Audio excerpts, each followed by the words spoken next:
Welcome to the A2S Academy. A very good morning candidates. Myself Shailendra Tripathi welcome करता हूं आपका A2S Academy पे। जैसे मैंने वादा किया था क्लास 11 का मैं नेक्स्ट लेक्चर लेके आऊँगा और ये हमारा जो लेक्चर रहेगा वो मैथमेटिकल टूल्स पे रहेगा और मैथमेटिकल टूल्स का लेक्चर नंबर 3 है जिसमें हम बात किसकी करने जा रहे थे या जाएंगे लॉगरिथम की, है ना। लेक्चर 2 पर ये चीज़ मैंने बोली थी, ये लीजिए मैं लेके आ गया हूँ। तो आज जो बेसिकली हम बात करेंगे सिर्फ लॉगरिथम की बात करेंगे, ठीक, उसके बारे में जानेंगे और उसका यूज़ हम कैसे फिजिक्स में आगे चैप्टरों में करेंगे, ये सारी चीज़ें हम समझेंगे। क्लियर है? चलिए कॉपी निकाल लीजिए, पेन निकाल लीजिए, नोट कर लीजिए सारी चीज़ें, ठीक। और आज का हम टॉपिक स्टार्ट करते हैं। जैसे हमने वादा किया था आज जो हमें पढ़ना है वो है लॉगरिथम, ठीक। लॉगरिथम्स क्या होता है? लॉगरिथम्स अगर इसकी हम बात करें, statement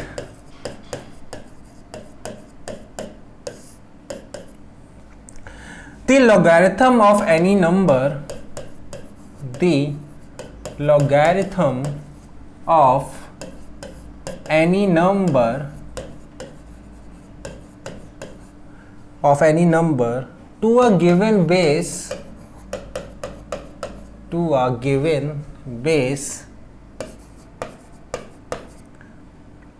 is the power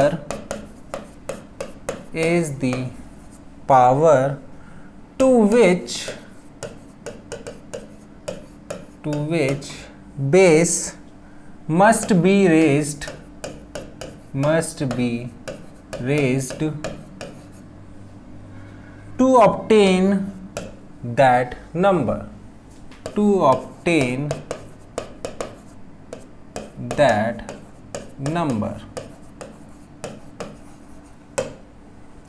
for example कि हम बात कर लें 81 की पावर क्या, 3/4, ठीक। तो इधर हम बात करें, स्टेटमेंट क्या बताती है? स्टेटमेंट बताता है किसी भी नंबर का बेस उसकी जो भी पावर रेज टू होगी वो नंबर क्या कहलाएगा? लॉगरिथम कहलाएगा। जैसे 81 है ना, एलसीएम लो आप इसका, तो हम इसका एचसीएफ लेते हैं तो कितना आएगा? 27, 9, 3, 3 की पावर कितनी है बेटा? 4, लिख लिया। तो 3 वो नंबर है जिसकी बेस क्या है? 4 है ना। तो 4 बेस है, ठीक। एक सेकेंड, 4 पावर है और 3 बेस है। तो किसी भी नंबर का बेस की जो पावर रहेगी, अगर वो नंबर इस फॉर्म में लिखा है बेस की पावर में, तो वो चीज़ किस में काउंट होगी? आपकी लॉगरिथम में काउंट होगी, ठीक। तो एक्सपोनेंट जो आप पढ़ते हो ना कि e की पावर इतना, x की पावर इतना, ये वो सारी चीज़ें अलग हैं। लॉगरिथम क्या करके चलता है कि कोई भी नंबर है उसका हम बेस बना लें और उस बेस की कोई ना कोई पावर रेस कर दें, चाहे वो नंबर की पावर प्लस में हो या माइनस में। यही स्टेटमेंट लिखी है, the logarithm of any number to a given base, ठीक। किसी भी बेस की गिवन है, अगर उसकी कोई ना कोई पावर होगी तो वो आपका लॉगरिथम में काउंट होगा। क्लियर हुई बात? सपोज दैट मैंने लिख दिया 27, मैंने लिखा 27 का क्या लिख सकता हूं बेटा मैं? अगर निकालता हूं तो 3 की पावर यहीं पे आया था, बताइए, 3 है ना। तो 3 मेरा बेस हो गया, उसकी पावर रेज़ टू 3 हो गई, तो क्या है? लॉगरिथम का स्ट्रक्चर है। क्लियर हुई बात? चलिए आगे हम लोग कुछ बात कर लेते हैं और आगे कुछ इसके और फॉर्मूले की हम बात करते हैं जो लॉगरिथम में हमें पता होना चाहिए। क्या? देखो, ये तो एक एग्जांपल से हम समझे कि जो बेस पावर होता है एक्चुअली में जनरल फॉर्म में लॉगरिथम लिखा कैसे जाता है। तो in general equation it is rating by, suppose if n की power n is equal to a की पावर x दिया है हमें कोई इक्वेशन, तो log को पहचानेंगे कैसे, लिखेंगे कैसे, log a की पावर बेस इसकी पावर, ठीक, a बेस हो गया, n उसका पावर हो गया, क्या आएगा x। This is the log equation general. log लिखा है तो इस मीन्स लॉगैरिथम, क्या है ये, लॉगैरिथम है, ठीक। तो याद रखिएगा कि log जब आएगा तो वो लॉगैरिथम है, n की इज इक्वल टू a की पावर x को भी होगा, तो a उसका बेस हो जाएगा, n इधर का आ जाएगा और x उसकी आंसर में आ जाएगी, काउंट हो जाएगी। जैसे हम बात करें, सपोज पहली चीज हम आपसे बोले 1000, तो 1000 क्या होगा, 10 की पावर 3 है ना। इसको log में लिखिए तो log 10,000 कितना आएगा 3, है ना। देखिए सेकेंड एक और लेते हैं, हमने ले लिया 27,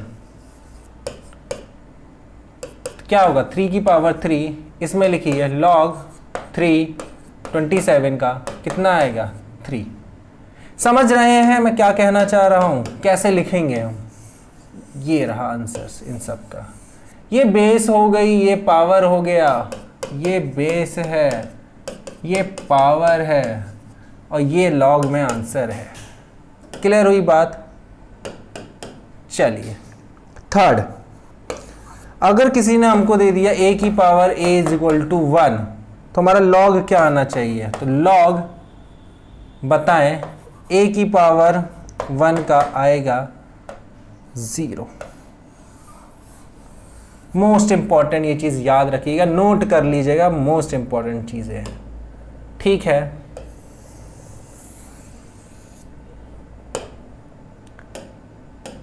नेक्स्ट बात करते हैं, थर्ड ये हो गया। फोर्थ, अगर हमें दिया है a की पावर 1 है a के बराबर, तो इसका log क्या आएगा, log a की पावर a क्या आएगी आपकी 1, क्या आएगी 1। यानी कि अगर बेस पावर कुछ भी दिया हो इज इक्वल टू के उधर आपके जब बेस पावर सेम हो जाएगी और 1 उधर दिया हुआ है तो उसका log हमेशा 0 आएगा। जब a की पावर 1 होगी इज इक्वल टू a उधर दिया होगा तब आपका log 1 आएगा। छोटी छोटी चीजें हैं जो हमें याद होना चाहिए। क्लियर हुई बात। नेक्स्ट हम जो इसकी बात करने वाले हैं, कुछ और फॉर्मूले हैं लॉगरिथम के, ठीक है, बात कर लेते हैं। लॉगरिथम फॉर्मूला, ठीक, देखें पहला product formula.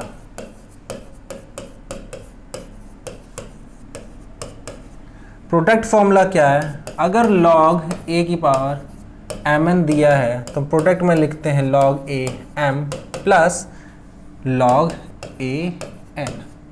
Clear. Second quotient formula, तो क्वोटिएंट फॉर्मूला क्या कहता है, log a की पावर m बटा n, m अपॉन n, तो log a m minus log a n, this is the quotient formula. Third power formula, तो power formula क्या कहता है, log a m की power n, n log a की power m, ठीक। And the last but not least base change formula, base change formula क्या होगा, log a की पावर m, तो log b m into log a की power b। Clear हुई बात। तो ये फॉर्मूले हैं कुछ लॉगरिथम के जो आपके एग्जाम के हिसाब से बहुत इंपॉर्टेंट है। एग्जाम या बोल सकते हो आप क्लास 11-12 में आपको लॉग यूज करना सिखाएगा। तो ये था बेसिकली हमारा पूरा लॉग का, ठीक है। सारे मैथमेटिकल टूल्स की हमने बात कर ली। मैं ट्रिग्नोमेट्री और अलजेब्रिक फॉर्मूले a+b का होल उसका ये सब बात नहीं करूँगा, ठीक। ये सब चीज़ें आप अपना देख लोगे या आप पढ़ते आ रहे हो, आपको याद है, मैं मान के चल रहा हूँ।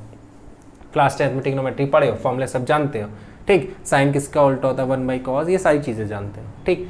तो लॉगरिथम पूरा हो गया, इंटीग्रेशन कैलकुलस हो गया, इंटीग्रल कैलकुलस हो गया, डिफरेंशियल कैलकुलस हो गया, मैथमेटिकल टूल हमारा यहाँ खत्म होता है, ठीक। आई होप आपको क्लियर हुए होंगी चीज़ें, क्या क्या चीज़ें हमें याद रखने की ज़रूरत है।